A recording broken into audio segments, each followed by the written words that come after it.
Président, mes chers collègues, Monsieur le Premier ministre, combien de nos villes, combien de nos quartiers souffrent aujourd'hui d'une économie souterraine de la drogue?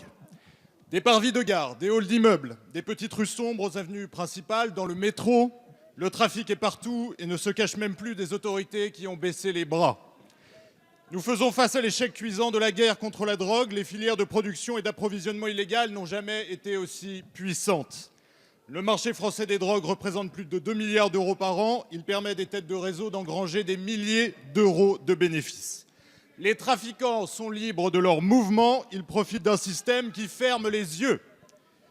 La consommation de drogue n'a jamais été aussi forte dans notre pays. 17 millions de Français ont déjà fumé du cannabis.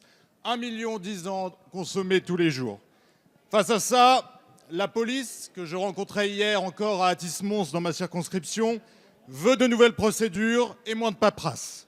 Non, il ne faut pas dépénaliser l'usage de stupéfiants comme le proposait le président de la République dans son livre en 2016.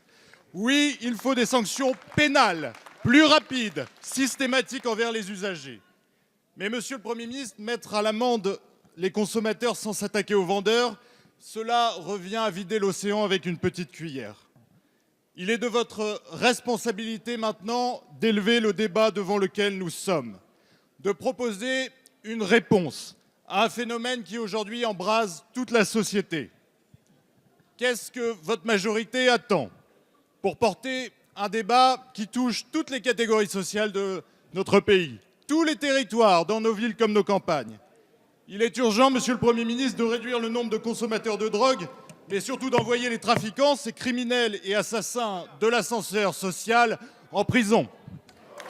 Merci, monsieur le député. La parole est à monsieur Christophe Castaner, secrétaire d'État aux relations avec le Parlement.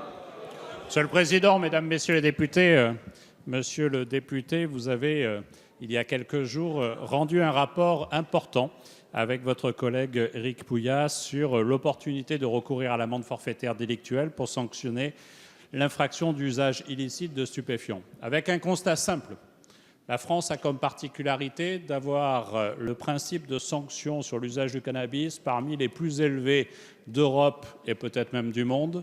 Et comme vous l'avez dit à l'instant, le résultat est qu'on a un taux de consommation qui est particulièrement élevé, et là encore peut-être un des taux les plus élevés que nous connaissons en Europe. Ça montre bien l'anomalie du système, et ça permet presque de rebondir à la première question à laquelle j'ai répondu, celle de M. Sacha Houlié sur l'effectivité de la peine, et donc l'efficacité aussi de la mesure de dissuasion. Vous avez évoqué quelques chiffres. Un autre 700 000 Français revendiquent d'user de façon quotidienne des stupéfiants. Et donc, il est clair qu'il faut chercher la meilleure façon d'abord de prévenir. Et c'est en particulier à destination des plus jeunes. Et on voit bien qu'une peine d'amende ou d'emprisonnement, je vous rappelle que théoriquement c'est jusqu'à 1 an de prison, avec une peine d'amende de 3 750 €, mais dont la réalité est qu'au fond, il y a peut-être une réponse pénale tardive et théorique, n'empêche pas l'usage de stupéfiants, et en particulier sur les plus jeunes. À peu près 200 000 constats d'infraction ont été faits. C'est en moyenne 6 heures d'intervention pour un gendarme et un policier. Et c'est autant d'interventions pour le juge qui devra traiter.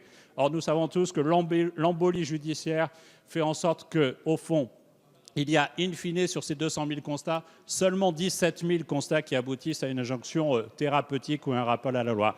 Et donc ce qui compte, c'est effectivement de chercher la meilleure solution qui permette de déployer sur le territoire, au plus près du territoire, dans la prévention, dans la sanction, nos forces de l'ordre, plutôt que de les enfermer dans la procédure.